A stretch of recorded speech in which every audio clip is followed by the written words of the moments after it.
Bapak, ibu-ibu, saudara-saudara kaum muslimin rahimakumullah. Di dalam kehidupan kita sebagai seorang muslim, minimal 5 kali dalam sehari semalam kita mendengar seruan untuk mendirikan solat yang disebut azan. Ada kalimat menarik di dalam kalimat azan itu, yakni seruan hayya 'alal falah, marilah menuju kepada keberuntungan, marilah meraih kemenangan. Seruan ini adalah kecenderungan dari setiap manusia, apapun warna kulitnya. Artinya, setiap orang dalam hidup selalu ingin meraih dan mencari kemenangan. Kemenangan akan melahirkan kepuasan batin, dan kepuasan batin memberikan kebahagiaan. Sedangkan kekalahan melahirkan penderitaan batin, dan penderitaan batin menjerumuskan seseorang di dalam berbagai bentuk kerugian. Jikalau inilah seruan azan, maka masalahnya ialah apa yang menyebabkan kita meraih kemenangan. Al-Quranul Karim memberikan tuntunan dan ajaran kepada kita bahwa orang-orang yang memperoleh kemenangan itu tidak lain adalah orang-orang yang bertakwa. Hanyalah mereka yang bertakwa kepada Allah Subhanahu wa ta'ala pada akhirnya akan tampil sebagai pemenang. Lalu siapa orang yang bertakwa itu? Dijelaskan dalam awal-awal Al-Baqarah, orang yang bertakwa yang akan meraih kemenangan. Pertama, alladzina yu'minuna bil ghaib, yaitu orang-orang yang beriman kepada yang gaib, percaya bahwa ada alam yang gaib, alam yang abstrak, alam yang tidak bisa dijangkau oleh salah satu daripada panca indera kita. Mereka percaya dan beriman kepada adanya malaikat, beriman kepada adanya iblis dan jin, beriman kepada adanya alam kubur, beriman kepada adanya alam mahsyar, beriman kepada adanya alam akhirat, beriman kepada adanya surga dan neraka. Beriman bukan cuma sekedar beriman dalam ucapan bibir saja, tetapi beriman yang nilai iman itu mampu mewarnai gerak dan gaya hidupnya.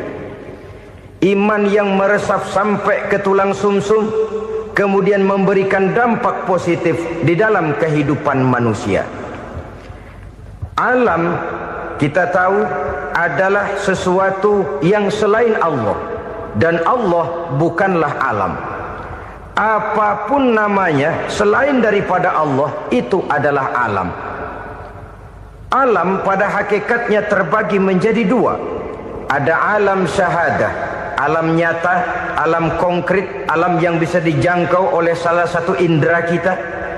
Kemudian ada alam ghaib, alam yang tidak bisa dijangkau oleh panca indera kita, alam metafisika, alam abstrak, alam yang wajib kita imani keberadaannya. Kita percaya bahwa malaikat itu ada.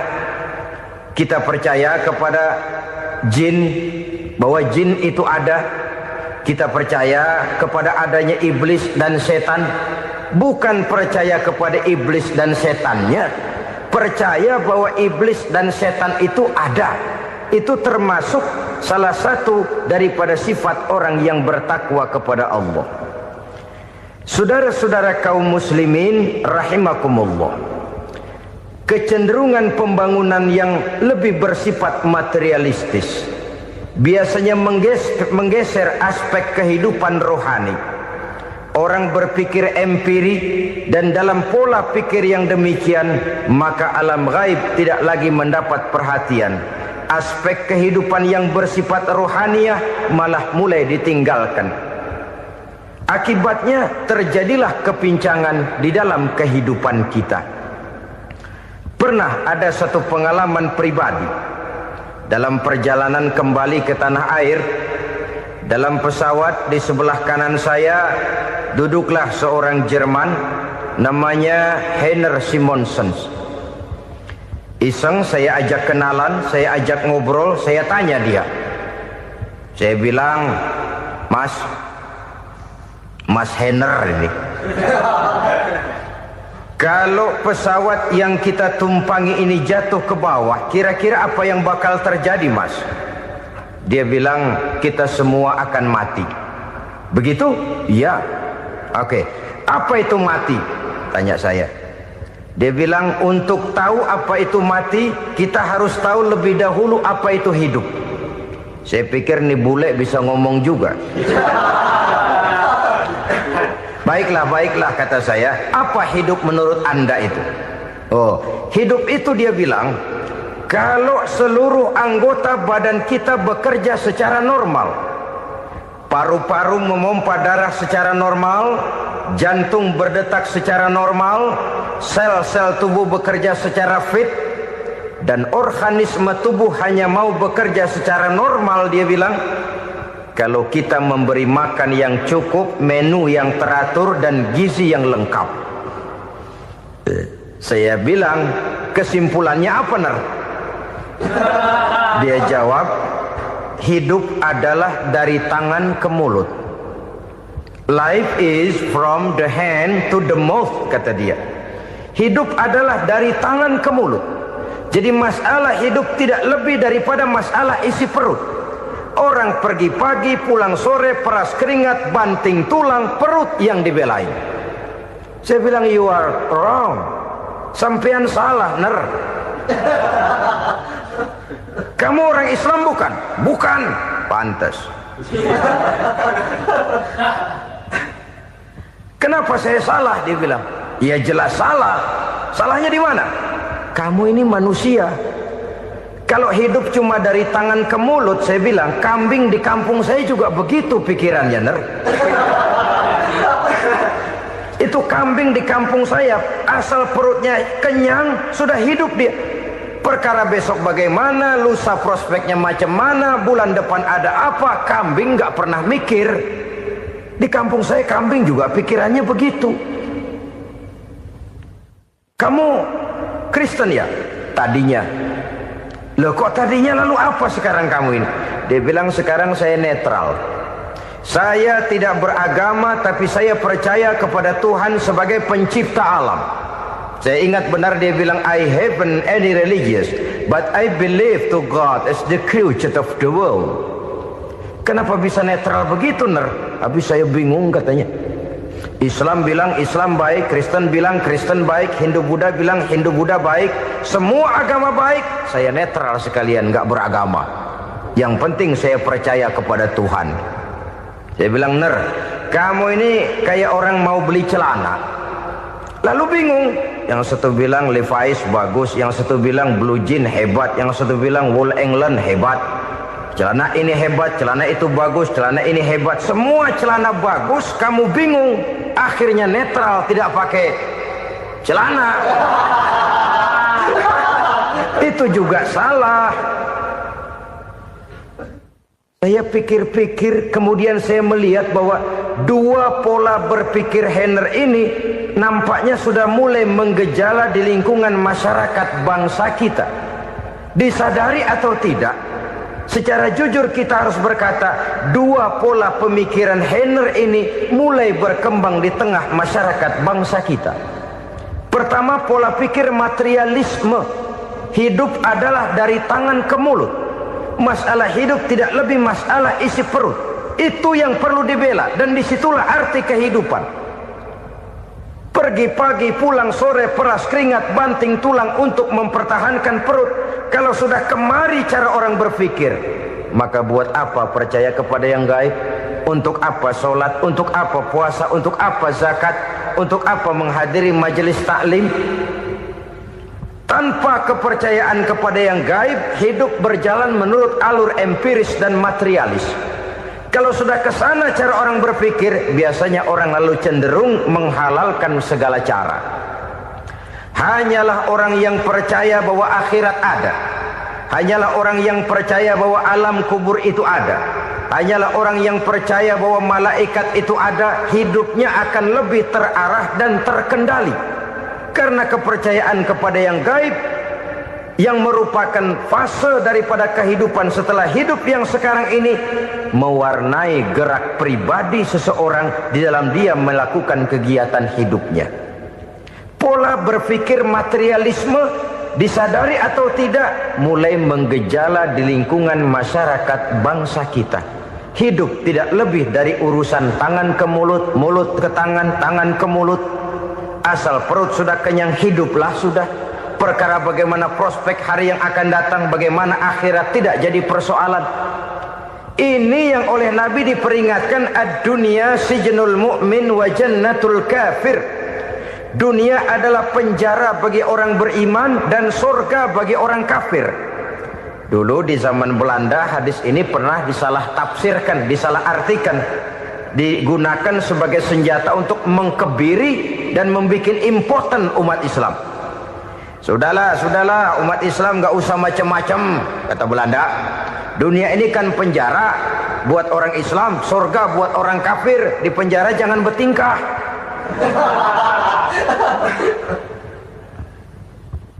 Pengertiannya tidak begitu. Dunia adalah penjara bagi orang mukmin. Artinya dalam kehidupan dunia seorang mukmin tidak bebas memperturutkan hawa nafsunya. Dipenjara hawa nafsunya itu. Sebaliknya surga bagi orang-orang kafir. Buat orang kafir surgalah dunia ini. Mereka bebas memperturutkan hawa nafsunya, dilarang tidak terlarang, dicegah pun tidak tercegah. Mereka hidup menurut alur bisikan nafsu mereka sendiri. Kemudian bila ajal datang, maut merenggut nyawa, selesailah surganya sampai di situ. Maka bagi orang-orang yang tidak percaya kepada adanya akhirat, kepada adanya alam gaib, surganya sebatas umurnya. Sekali lagi, surganya sebatas umurnya. Bila umur selesai, ajal pun datang merenggut nyawa, selesailah sudah surganya sampai di situ. Alangkah pendeknya perjalanan orang-orang yang tidak percaya kepada alam gaib ini. Bagi kita mukmin, jikalau kita mampu memenjarakan hawa nafsu, kita bisa bahagia di dunia ini. Dan Islam memang tidak menyuruh kita sengsara di dunia. Raih dunia, kejar dunia, gapai dunia sebagai alat untuk mencapai kebahagiaan di akhirat nanti. Hidup adalah satu perjalanan panjang yang terbentang sejak kita terlahir dari alam rahim sampai kepada alam akhirat nanti. Andai kata kita gagal meraih kebahagiaan di dunia, toh kita masih punya akhirat. Tapi jangan jadi dalil yang melemahkan semangat. Biarin dah kita di dunia kebelangsak, yang penting akhirat. Akhirnya dunia benar-benar kebelangsak. Bagaimana dunia ini bisa kita raih, dan bagaimana meraih dunia untuk menunjang kepentingan akhirat nanti. Yang kedua, dari pikiran Heiner yang saya lihat menggejala di lingkungan masyarakat bangsa kita, timbulnya manusia-manusia netral. Seolah-olah Tuhan yes, agama no. Sama Tuhan percaya, agama ogah. Tuhan ngangguk, giliran agama godeng. Padahal hampir dalam setiap ayat dalam Quran, kata-kata amanu biasanya bergandeng dengan wa amilus sholihat. Iman dan amal soleh. Ini sebagai isyarat Tuhan dan agama jangan pernah dipisah-pisah. Apabila kita bertuhan, maka kita harus beragama. Apabila kita beragama, maka agama itu harus bersumberkan dari Tuhan yang kita imani itu. Tidak mungkin kita pisah, Tuhan yes, agama no. Sama Tuhan percaya tapi agama bikin sendiri. Sembayangnya cukup bengong 2 jam madep ngulon.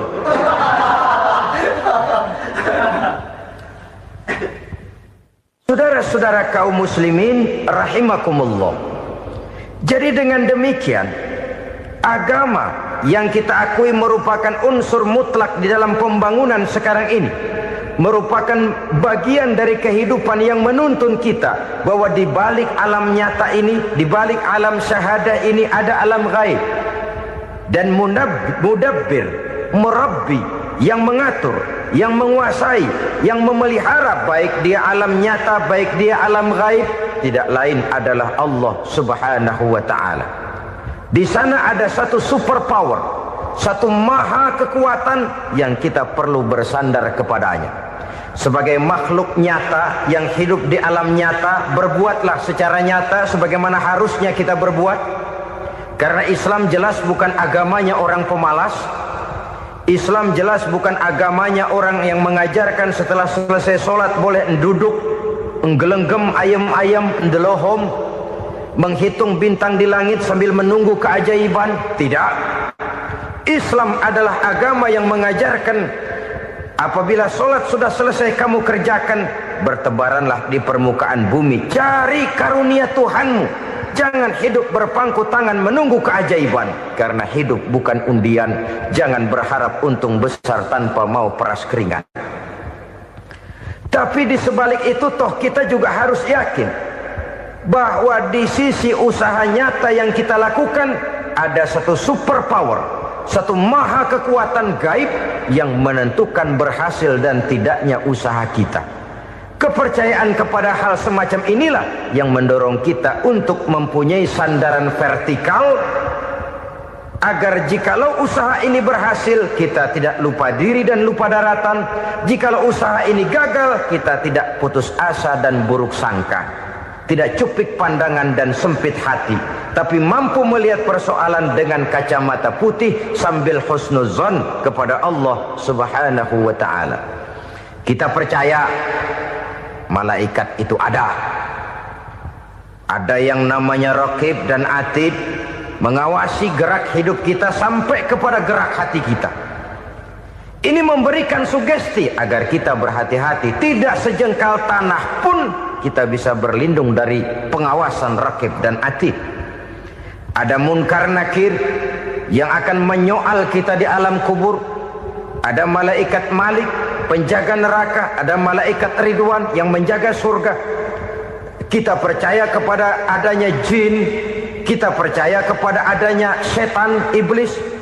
Percaya kepada adanya, bukan mempercayai si setan, si iblis lalu menjadikannya sebagai teman. Tidak. Percaya bahwa mereka itu ada dan merupakan makhluk Allah yang gaib yang diciptakan Allah Azza wa Jalla. Kepercayaan kepada alam gaib memberikan motivasi terhadap gerak lahir manusia, sehingga dengan motivasi kepercayaan kepada yang gaib, gerak lahir jadi lebih terarah, jadi lebih terpelihara. Pernah seseorang bertanya, "Pak, apakah adanya akhirat bisa dibuktikan secara ilmiah?" Saya bilang tidak bisa, tidak bisa. Kenapa? Karena yang berangkat nggak pernah pulang kembali lagi. Kalau dia pulang kemari bisa kita tanya bagaimana enak di sono. Cuma secara moral saya katakan, lebih beruntung orang yang percaya kepada akhirat daripada yang tidak. Sekarang saudara percaya akhirat ada, lalu saudara baik-baik di dunia, sholat, puasa, zakat, menolong orang lain, menebarkan kebajikan. Saudara mati, andai kata akhirat tidak ada, toh dalam hidup saudara sudah berbuat baik. Paling tidak nama saudara akan dikenang sebagai orang baik. Sebaliknya, saudara percaya, kata saya, bahwa akhirat tidak ada, lalu hidup semau-maunya, tenggelam dalam maksiat dan munkarat, menentang Allah, tidak mau ruku dan sujud. Lalu saudara mati, kemudian akhirat ada, ayo mau apa? Bekal tidak punya. Jadi secara moral lebih beruntung orang yang percaya kepada adanya akhirat daripada yang tidak percaya. Dan itu alam gaib yang tidak bisa dibuktikan secara eksat. Jangankan untuk membuktikan seperti itu, dalam kehidupan sehari-hari saja yang kita rasakan tidak selalu berbentuk toh. Angin, bagaimana sih bentuknya angin? Kita tidak tahu. Merah, buktinya kalau dikerok merah. Yang merah itu kulit, yang kulit kita bukan anginnya. Sakit, rasa sakit itu ada, tapi bagaimana bentuk sakit? Kita nggak pernah tahu. Kalau kita makan cabai pedas, bagaimana bentuk pedas itu tidak ada, tapi rasa ada. Bentuk pedas hijau, cabenya bukan pedasnya. Tidak semua yang kita rasakan bisa kita gambarkan dalam bentuk yang konkret. Oleh karena itu, sekali lagi bahwa kepercayaan kepada alam yang gaib mampu memberikan satu sugesti yang menata kehidupan seseorang lebih lurus, lebih terarah, dan lebih terkendali. Maka wajar kalau kepercayaan kepada yang gaib mengantarkan seseorang untuk meraih kemenangan. Kenapa? Dia percaya kepada yang gaib, bahwa akhirat ada, bahwa alam kubur ada, bahwa pertanggungan jawab itu ada. Maka dia lalu tidak hidup saenae udele dewe, itu loh. Tidak hidup menurut seleranya sendiri, terarah, teratur. Ini cirinya yang pertama. Orang bertakwa yang akan meraih kemenangan, mereka beriman, mereka percaya kepada yang gaib. Bahkan hal-hal konkret saja selalu berangkat dari yang gaib. Saudara-saudara, para remaja, para pemuda sekarang ini tidak pernah tahu toh siapa yang akan jadi teman hidup saudara. Kita bisa saja ngerancang, mentargetkan, tapi toh akhirnya yang namanya jodoh bukan kekuasaan kita. Rezeki di luar kemampuan kita. Begitu juga ajal. Maut, jodoh, ajal adalah contoh-contoh konkret bahwa pada akhirnya yang gaiblah yang menentukan. Bertahun-tahun ngelancong, emang jodoh seret, nggak jadi.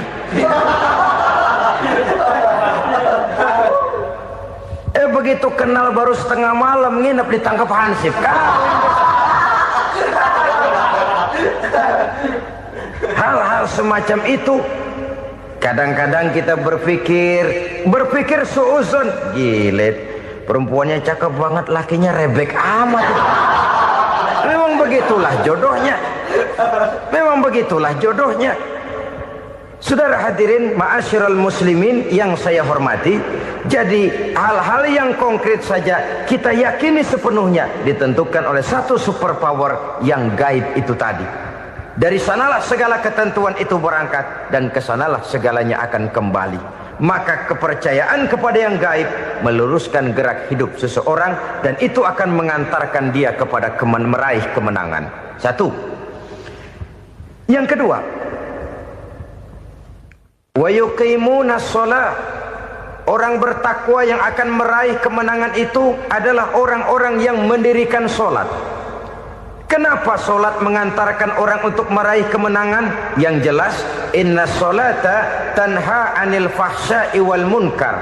Sholat mampu mencegah manusia dari perbuatan keji dan munkar. Banyak filsafat hidup yang terkandung di dalam sholat ini. Sejak kita wudhu sampai kita menghadap ke arah kiblat, sampai kita melakukan gerak-gerak sholat, bacaan-bacaan yang ada di dalam sholat, lalu sampai kepada mengucapkan salam. Banyak filsafat hidup yang terkandung di dalam sholat. Umpamanya saja, setelah takbiratul ihram mulai kita dengan sholat dalam posisi berdiri, diajarkan dalam kitab-kitab fikih agar kita melihat ke arah tempat sujud. Ini kan filsafat kehidupan. Kalau kamu sholat dalam posisi berdiri, lihat tempat sujud. Jangan sholat mata jelalatan, sebab nanti bisa mengurangi kekhusyuan. Jadi wajar kalau yang dikatakan bahwa yang paling afdol adalah shaf yang di depan. Kenapa? Secara harfiah pengertiannya akan lebih mengundang kekhusyuan. Kenapa? Kalau kita di shaf paling depan di masjid umpamanya paling banter kita lihat tembok. Tapi kalau kita shaf di tengah atau di belakang, orang-orang di depan kita pun akan kelihatan. Yang bajunya loreng, yang bajunya genggang, yang bajunya macam-macam. Kita lihat, kadang-kadang kita pikirin, ada yang bajunya bolong. Kita sholat tapi dalam hati, nih orang bajunya robek yang nggak tahu apa. Ada saja hal-hal yang mengusik kekhusyuan kita. Oleh sebab itu diajarkan dalam posisi berdiri, lihat, arahkan pandangan matamu kepada tempat sujud. Ini kan filsafat kehidupan. Maksudnya apa? Kalau lagi diri lihat dong tempat sujud. Kalau udah di atas ingat dong sama yang bawah. Kalau sudah tinggi ingat dong dari mana kamu berangkat. Kalau sudah berkuasa bantu dong yang lemah. Kalau sudah kaya santuni dong yang miskin. Kalau sudah alim bimbing dong yang awam. Ini filsafat kehidupan. Dalam posisi berdiri kau lihat tempat sujud. Ini akan melahirkan kepekaan sosial di mana seseorang mau tahu kepada orang lainnya. Bagaimanapun kaya kita, tinggi pangkat dan jabatan kita, jikalau hidup hanya untuk kepentingan perut sendiri saja, rasanya belum membawa manfaat di dalam kehidupan kita. Tapi efek yang tertinggi sesungguhnya, solat mencegah manusia dari perbuatan keji dan munkar. Perbuatan keji dan munkar walaupun kelihatannya mendatangkan uang, membawa keuntungan, tapi itu keuntungan semu, keuntungan sementara. Dengan menipu orang lain kita bisa dapat untung, tapi tidak membawa berkah. Dan itu adalah kerugian besar dalam kehidupan kita.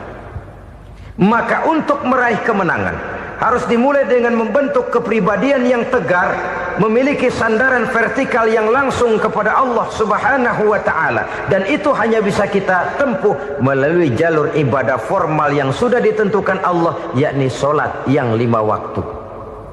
Untuk memperkuat itu ada solat-solat sunnah, rawatib, nawafil sebagai terminal-terminal kontrol cadangan untuk memelihara stabilitas temperatur batin di dalam kita berhubungan dengan zat yang maha gaib, yaitu Allah Subhanahu wa ta'ala. Orang sering bertanya, Pak, itu tetangga saya nggak sholat, duitnya nggak habis-habis, Pak. Nggak sholat tapi mobilnya tambah terus. Nggak sholat tapi usahanya makin maju. Tapi di sisi lain ada orang yang rajin sholat, rezekinya butak bener. Anaknya mana kurus, mana korengan. Saudara hadirin ma'asyiral muslimin rahimakumullah.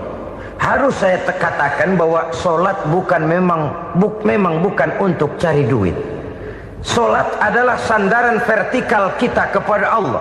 Sedangkan soal rezeki itu berkaitan dengan sifat Allah maha pengasih dan maha penyayang. Allah maha pengasih, siapapun dikasih kalau mau usaha. Allah maha penyayang, tidak semua orang disayang oleh Allah Azza wa Jalla. Dan belum tentu banyak harta itu merupakan nikmat. Mungkin juga istidraj. Artinya istidraj itu dikasih tapi diambulin, kalau bahasa Betawinya itu. Dikasih tapi diambulin, itu bukan merupakan nikmat sesungguhnya, lebih merupakan azab dari Allah Subhanahu wa ta'ala.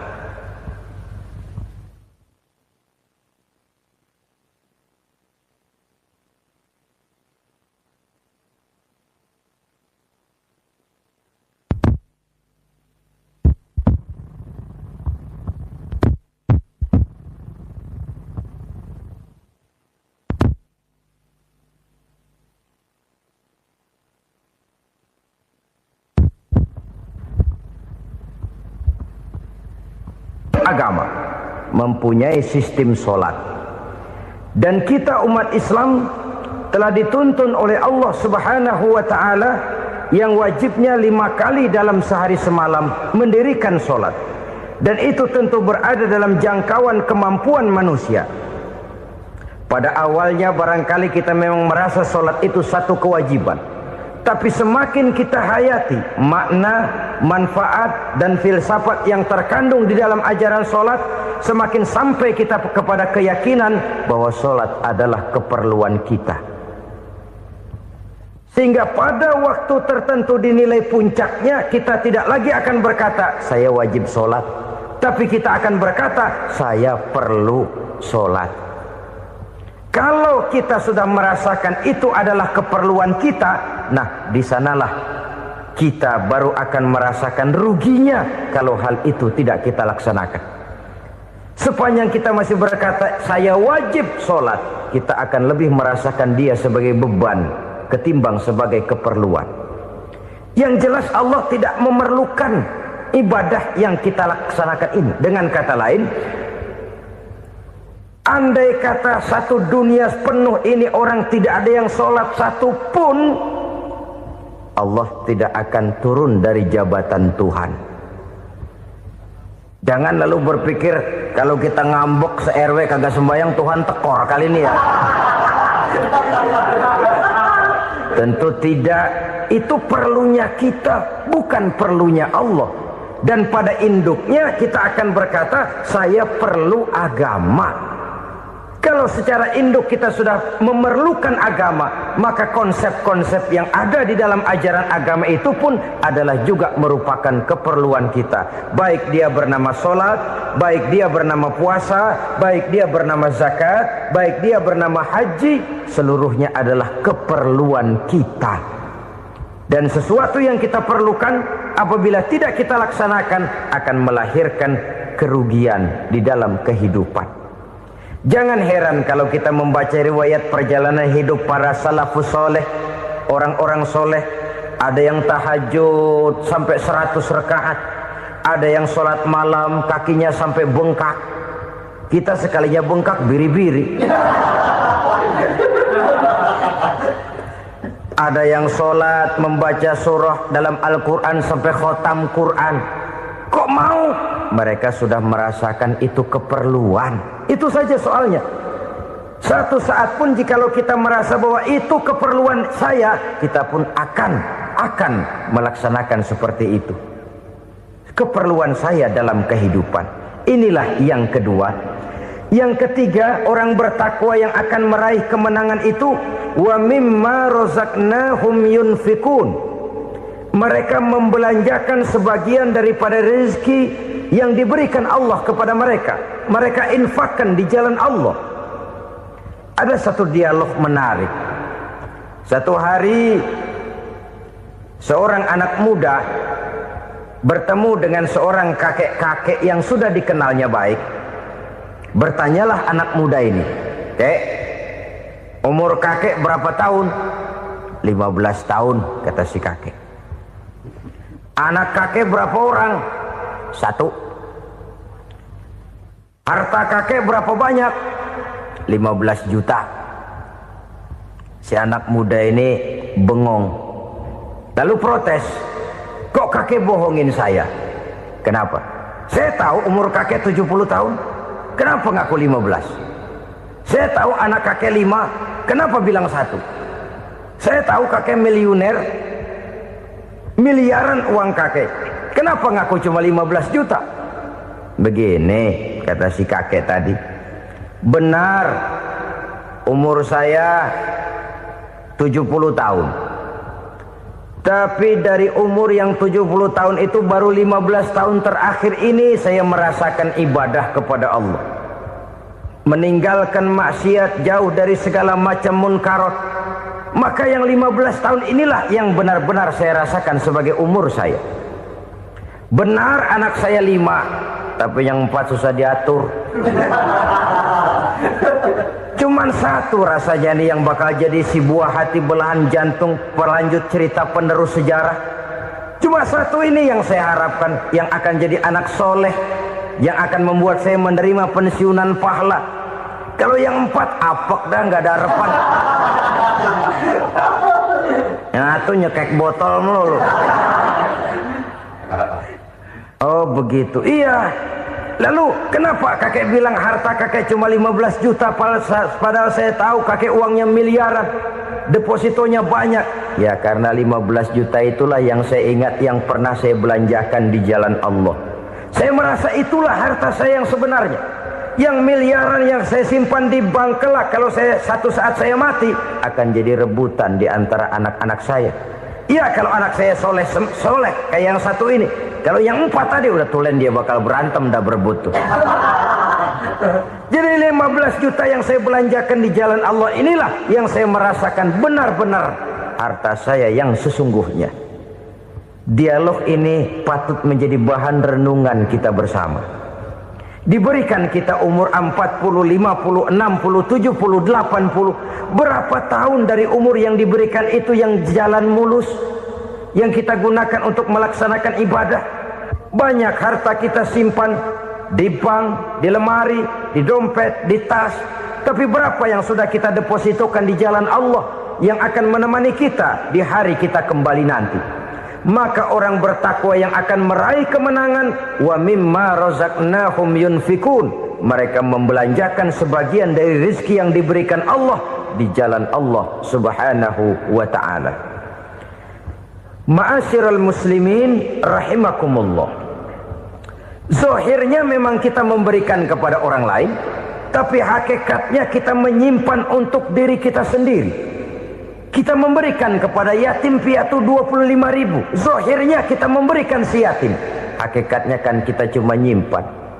Saya berikan, titip kepadamu, ini untuk saya di akhirat. Kau boleh belikan baju, kau boleh belikan untukmu makan, kau boleh bayarkan sekolahmu. Ini untuk saya. Hakikatnya kita nyumbang masjid 1 juta, zahirnya kita berikan kepada panitia masjid, tapi hakikatnya kan cuma titip 1 juta ya, untuk saya di alam kubur nanti. Silakan kau boleh belikan semen, ini uang, belikan besi, belikan pasir.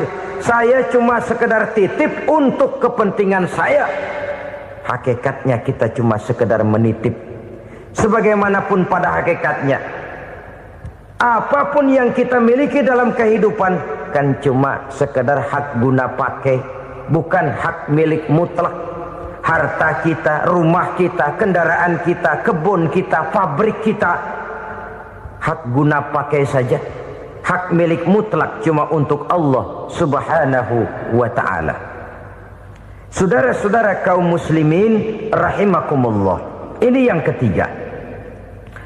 Kemudian yang keempat, orang-orang bertakwa yang akan meraih kemenangan, allazina yu'minuna bima unzila ilaika, mereka yang beriman, mereka yang percaya kepada apa yang telah diturunkan kepadamu Muhammad, ay Al-Quran, yakni Al-Quranul Karim. Setelah percaya kepada yang gaib, mendirikan solat, kemudian menginfakkan sebagian dari rezeki yang diberikan Allah, mereka juga lalu percaya kepada yang diturunkan terhadap Nabi, yaitu tidak lain Al-Quranul Karim.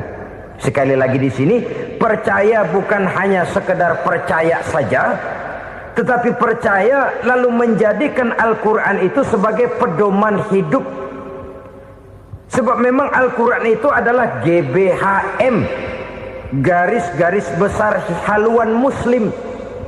Apa yang harus kita lakukan, apa yang harus tidak kita lakukan, bagaimana mestinya kita bertingkah laku dan berbuat, seluruhnya tercantum di dalam Al-Quranul Karim. Itu sebabnya ketika satu hari Aisyah ditanya bagaimana akhlak Rasul, beliau menjawab, kana Rasulullah sallallahu alaihi wasallam khuluquhul Quran. Akhlak daripada Rasulullah tidak lain adalah Al-Quran. Jawaban simpel ini memberikan gambaran bahwa keseluruhan daripada konsepsi Quran sudah diterjemahkan dalam kehidupan Rasulullah sallallahu alaihi wasallam. Karena kita tahu akhlak adalah keseluruhan dari gerak hidup manusia. Sejak ia berpribadi, berumah tangga, bertetangga, bermasyarakat, sampai kepada berbangsa dan bernegara, Al-Quran tetap memberikan sentuhan nilainya. Oleh karenanya, orang-orang yang bertakwa adalah orang-orang yang menjadikan Al-Quran sebagai pedoman dalam kehidupannya. Dan kita yakini Al-Quran diturunkan kepada Nabi Muhammad, bukan merupakan produk Nabi Muhammad. Isi dan redaksinya langsung dari Allah subhanahu wa ta'ala. Kemudian cirinya yang kelima, orang bertakwa yang akan meraih kemenangan itu, wa ma unzila min qablika. Tidak hanya sekedar percaya kepada yang diturunkan terhadap Nabi Muhammad, yaitu Al-Quran, mereka juga percaya kepada apa yang pernah diturunkan kepada para nabi, kepada para rasul sebelum Nabi Muhammad.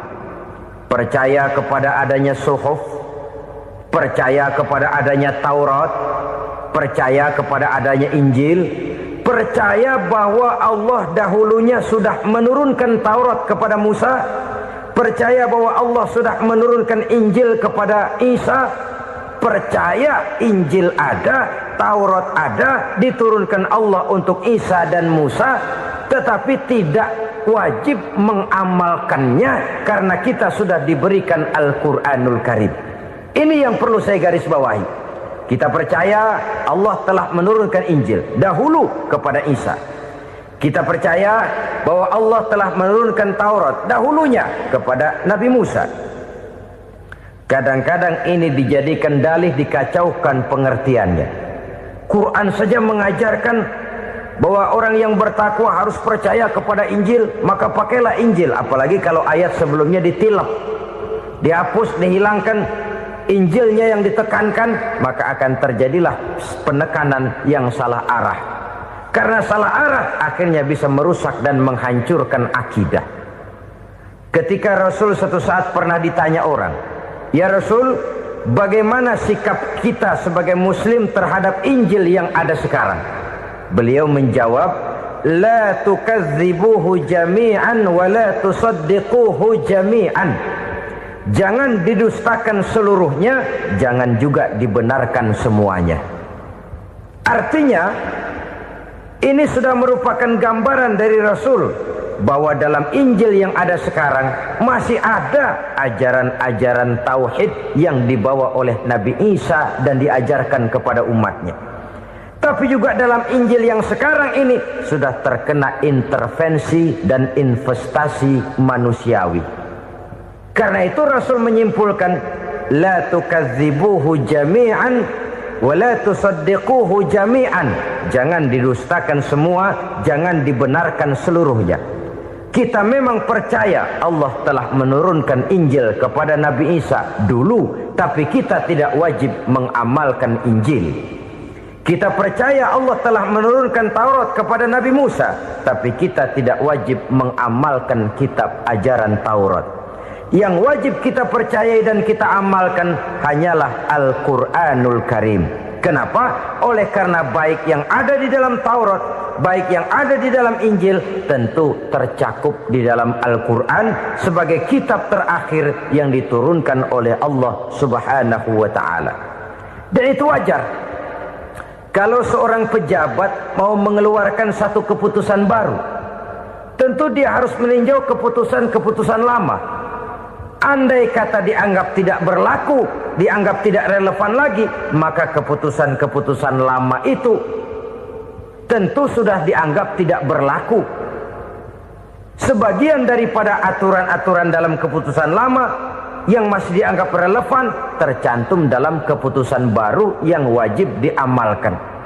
Begitulah hubungannya antara Al-Quran, Taurat, Zabur, dan Injil. 4 kitab samawi yang diturunkan Allah masing-masing kepada Zabur untuk Nabi Daud, Taurat untuk Nabi Musa, dan Injil untuk Nabi Isa alaihi wassalatu wassalam. Ketiga-tiga kitab itu kita percayai adanya. Kita yakini Allah telah menurunkan Zabur, Taurat, dan Injil. Tapi kita tidak wajib mengamalkannya. Yang wajib kita mengamalkannya sekarang ini tidak lain hanyalah Al-Quranul Karim saja. Karena ia mencakup apa yang ada di dalam Zabur, apa yang ada di dalam Taurat, dan apa yang ada di dalam Injil. Keotentikannya bisa dipertanggungjawabkan. Ya, tapi kan Nabi Muhammad sudah mati 14 abad yang lalu, dan di zaman beliau Al-Quran kan belum dikodifikasikan, belum ditulis. Bagaimana keotentikannya bisa dipertanggungjawabkan? Mudah saja. Allah berjanji, "Inna nahnu nazzalna dzikra wa inna lahu lahafizun." Kami yang menurunkan Al-Quran dan kami yang akan menjaga dan memeliharanya. Allah turunkan Quran, Allah menjaganya. Bagaimana cara Allah menjaga Al-Quran itu? Banyaknya orang-orang yang hafaz Al-Quran. Hafaz Al-Quran 30 juz, 114 surah, 6.666 ayat. Sehingga jangankan satu kata, Jangankan satu ayat, satu kalimat saja berubah, sudah akan timbul reaksi dan mudah dimengerti. Kenapa? Banyak orang-orang yang hafaz Al-Quran. Sedangkan pada setiap akhir tahun biasanya malaikat Jibril selalu mengadakan checking terhadap ayat-ayat yang diturunkan pada waktu itu. Di zaman Nabi sendiri sudah ada usaha kodifikasi. Dan yang lebih luar biasa lagi, sampai hari ini tidak seorang pun mampu membuat satu ayat saja semacam Al-Quran. Ke bahasa manapun dia diterjemahkan, naskah aslinya tetap ikut. Rujukan dasarnya tetap ada. Berdasarkan itu, maka tidak mungkin terjadi penyelewengan terhadap atau pemalsuan terhadap ayat-ayat Al-Quranul Karim. Kesuciannya, keotentikannya, kemurniannya bisa dipertanggungjawabkan. Ma'asyiral muslimin rahimakumullah. Oleh karenanya, konsepsi dasar daripada ajaran Islam ini memang tidak lain adalah Al-Quran dan Sunnah. Isi daripada agama Islam yang merupakan iman, Islam dan ihsan, konsepsi dasarnya tidak lain adalah Al-Quran dan Sunnah Rasulullah Sallallahu Alaihi Wasallam. Maka yang kita perlukan sekarang ini adalah terjemahan Al-Quran di dalam kehidupan kita. Dengan demikian, maka gaya kehidupan yang lebih Qurani itulah yang kita dambakan. Kita perlu memang terjemahan Quran dalam bahasa Inggris, dalam bahasa Belanda, dalam bahasa Jepang, tapi yang lebih kita perlukan adalah terjemahan Quran di dalam kehidupan kita. Konsekuen, tidak memanipulasi, ringan sama kita jinjing, berat sama kita pikul. Jangan kalau lempengan ayat Quran tuh kira-kira enak diamalin, keras teriakan kita. Giliran kira-kira ayat Quran itu mukul kepala kita sendiri, diam kita. Itu ciri yang pernah disindir Allah dalam awal-awal Baqarah juga. Ciri beragamanya orang yang munafik. Kullama adha'a lahum masyawfih, kata Allah. Wa iza azlama alaihim qamu. Apabila terang mereka jalan, apabila gelap mereka berhenti. Artinya, kalau kira-kira di Islam nguntungin, rame-rame pada teriak Islam. Tapi ketika diminta untuk berjuang, ketika dituntut untuk berkorban, rame-rame mengundurkan diri. Nasib agama tidak ubahnya seperti daun pisang yang dikait orang di tepi jalan lantaran tak berpayung di ketika hari hujan. Manakala hujan usailah sudah, daun itu pun dicampakkan di tepi jalan, diinjak pula orang nan lalu. Artinya, orang menjadikan agama cuma sebagai lipstick, decoration only, tidak konsekuen. Hanya pada saat-saat kelihatannya Islam membawa keuntungan, rame-rame orang teriak-teriak tentang Islam.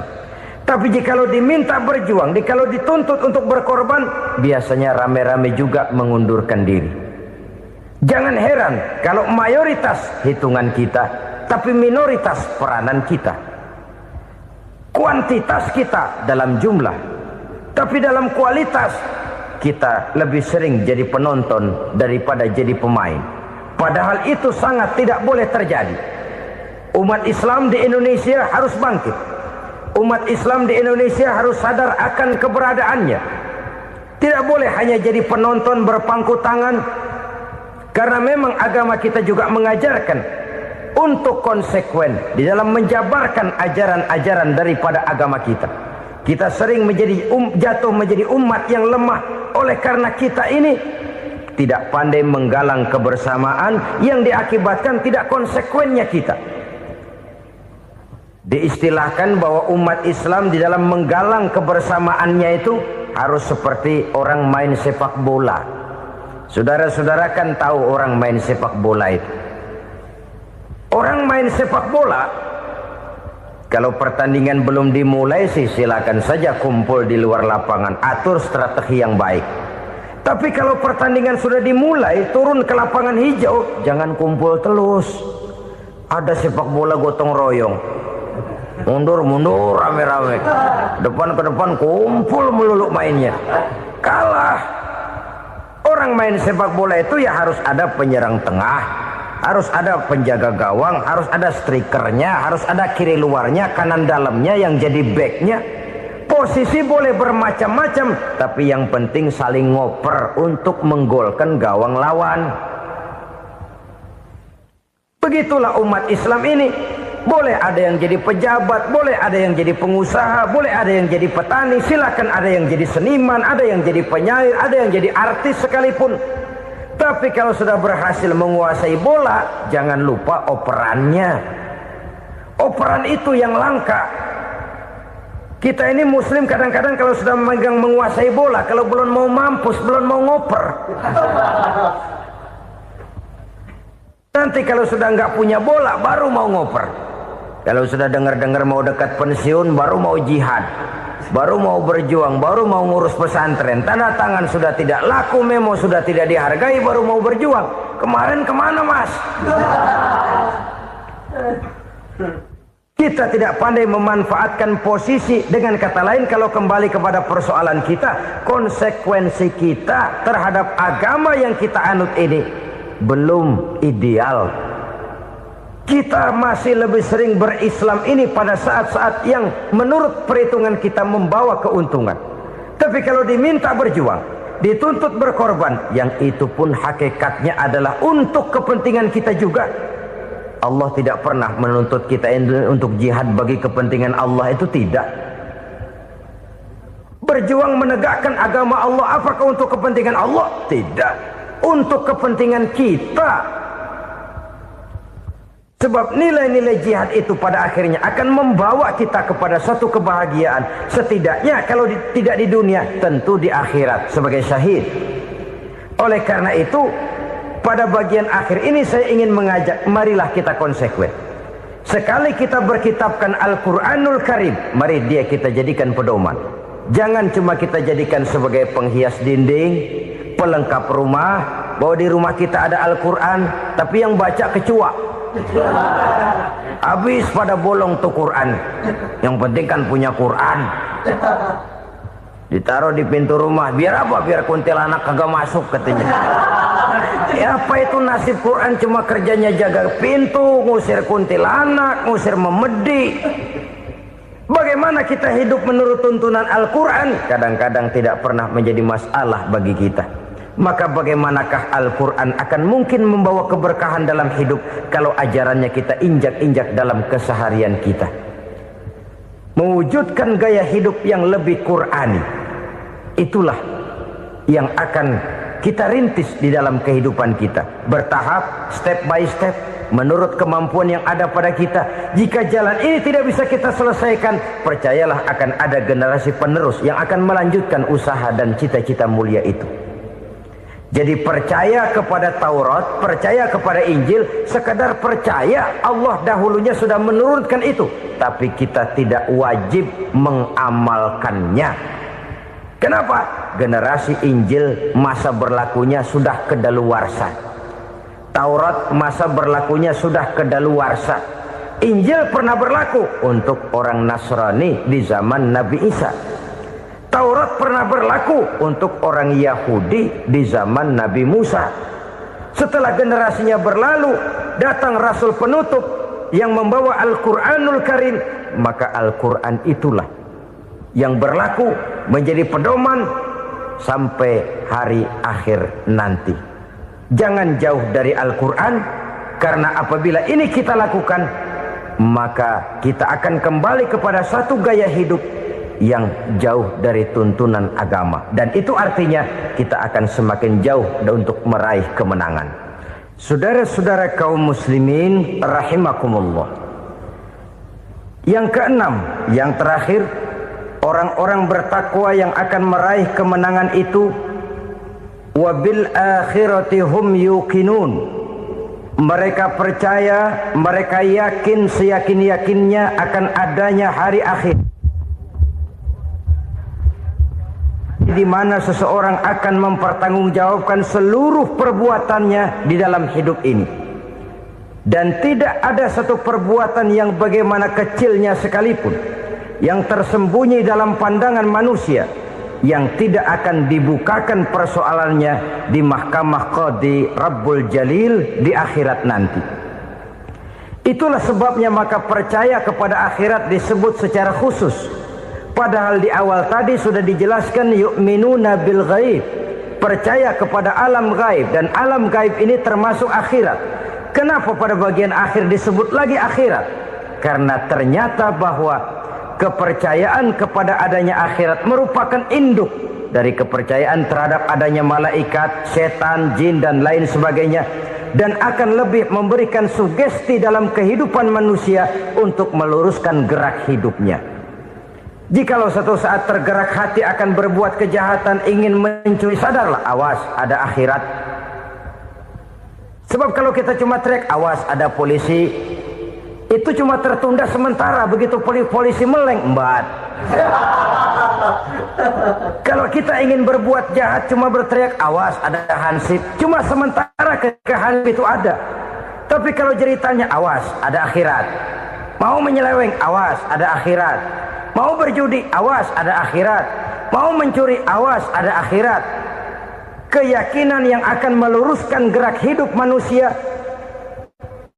sehingga gerak itu jadi lebih terarah dan terkontrol, tidak merugikan baik diri sendiri, lebih-lebih orang lain. Ternyata bahwa kepercayaan kepadanya adanya hari akhirat sanggup menjadi sumber daya kontrol dari kehidupan manusia, sehingga ia tidak terjebak dalam perbuatan maksiat dan munkarat. Saudara-saudara kaum muslimin, inilah saja yang kita bicarakan pada pertemuan kali ini. Semoga Allah subhanahu wa ta'ala memberikan kekuatan zahir dan batin kepada kita untuk dapat meraih kemenangan dengan beriman kepada yang gaib, mendirikan solat, membelanjakan sebagian dari rezeki yang diberikan Allah, percaya kepada Al-Quran, beriman kepada kitab-kitab yang diturunkan sebelum Al-Quran, lalu meyakini adanya hari akhirat. 7 macam perkara yang merusak akidah dan keimanan, merusak amal perbuatan yang sudah kita kerjakan, merusak sendi-sendi kehidupan sosial, pendek kata merusak segala hal di dalam kehidupan kita. Jauhilah olehmu 7 macam perkara yang merusak. Yang pertama, asyirku billah, menyekutukan Allah subhanahu wa ta'ala.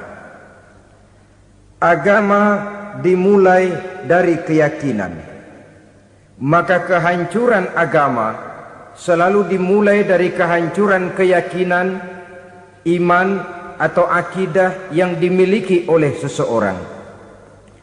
Dan untuk menghancurkan nilai-nilai iman yang kita miliki ini, orang rasanya tidak akan menghantam kita dengan peluru kendali. Orang tidak akan mengirimkan nuklir ke sini. Orang tidak juga akan mengirimkan satuan militernya ke sini. Untuk menghancurkan nilai-nilai iman, dibanjiri kita dengan paham-paham yang merusak dan mendangkalkan akidah. Baik ia bernama materialisme, baik ia bernama sekularisme, baik ia bernama banjirnya maksiat dan munkarat, baik ia bernama banjirnya peradaban dan kebudayaan yang menghancurkan moral daripada anak-anak kita, sedikit demi sedikit melenturkan dan melunturkan nilai-nilai keimanan kita, untuk kemudian pada waktunya nilai iman itu akan bertukar dan berganti menjadi nilai syirik kepada Allah subhanahu wa ta'ala. Atau pada sisi lain, menjadikan yang selain Allah sebagai tujuan akhir daripada kehidupan kita.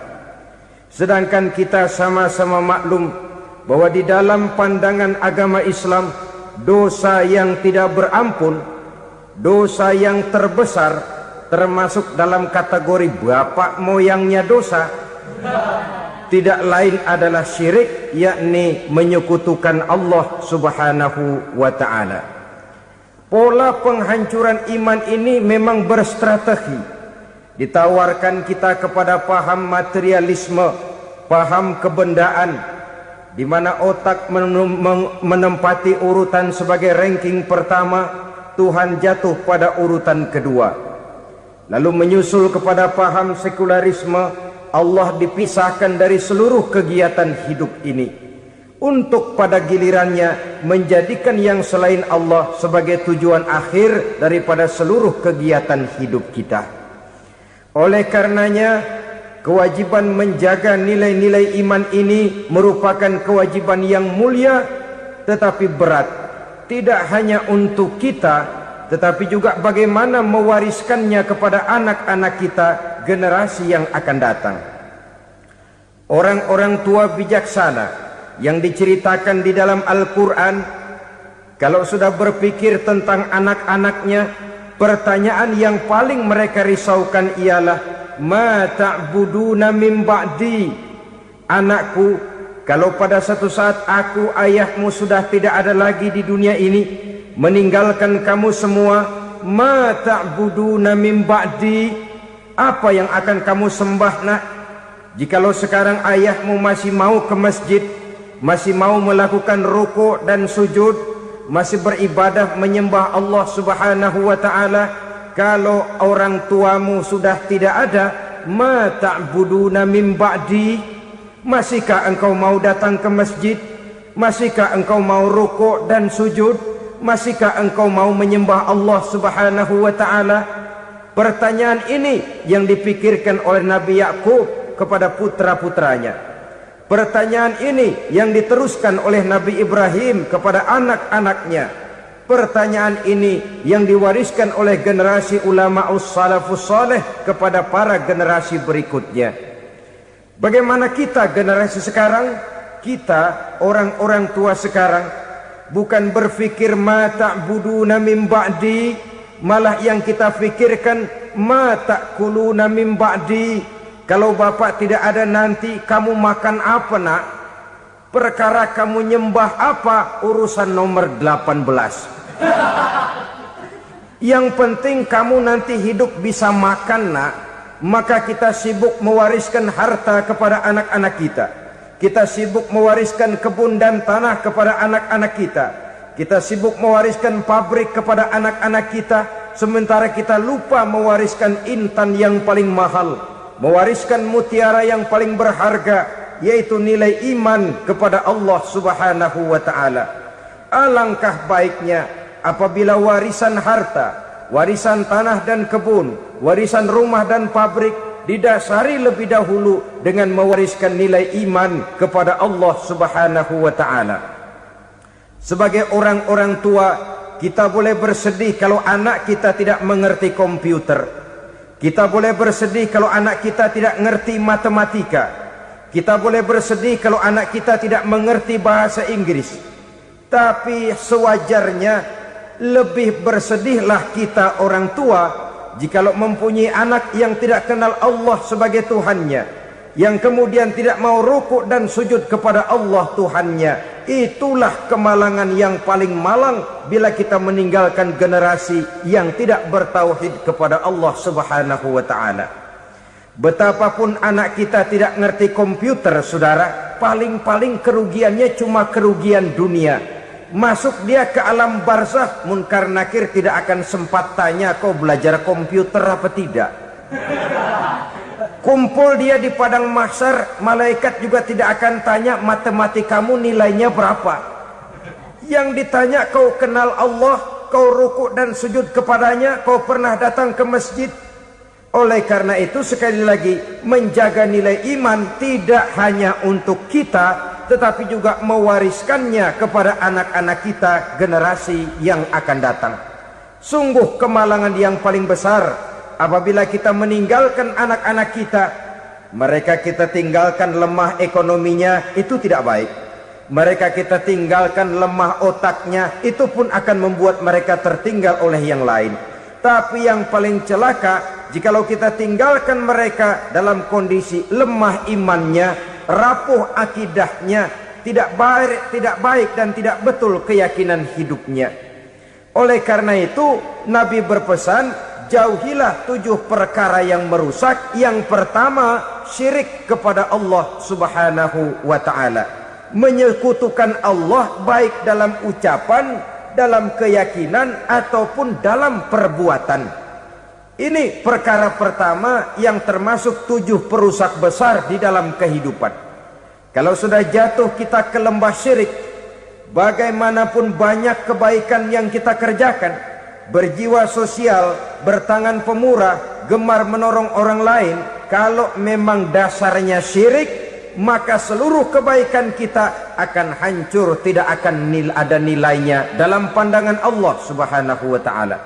Dalam pandangan manusia mungkin kita dicatat sebagai orang sosial, gemar menolong orang lain, tidak berpangku tangan melihat orang yang mendapat kesulitan, tapi oleh karena dasarnya syirik, dasarnya tidak mentauhidkan Allah, maka seluruh nilai kebaikan yang kita kerjakan tidak akan ada nilainya dalam pandangan Allah Subhanahu wa ta'ala. Maka jagalah iman kita jangan sampai dihinggapi penyakit syirik yang bagaimana kecilnya sekalipun.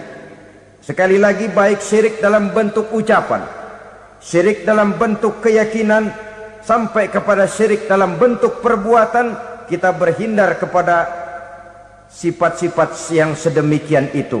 Karena apa? Dalam satu ayat Quran Allah Subhanahu wa ta'ala menjelaskan, innallaha la yaghfiru ayyushraka bih wa yaghfiru ma duna dzalika liman yasha. Allah tidak akan memberi ampun kepada orang-orang yang menyekutukannya, tapi Allah masih mau memberikan ampun kepada dosa-dosa yang selain itu bagi orang-orang yang dikehendakinya. Dosa selain syirik, apabila kita bertaubat, Allah masih mau mengampuni. Tapi kalau sudah jatuh ke tempat syirik, itu sudah dosa yang tidak berampun. Taubatnya tidak lain melepas syirik, kembali kepada tauhid, berkeyakinan bahwa hanya ada Allah Subhanahu wa ta'ala, Tuhan satu-satunya yang lam yalid walam yulad walam yakul lahu kufuwan ahad.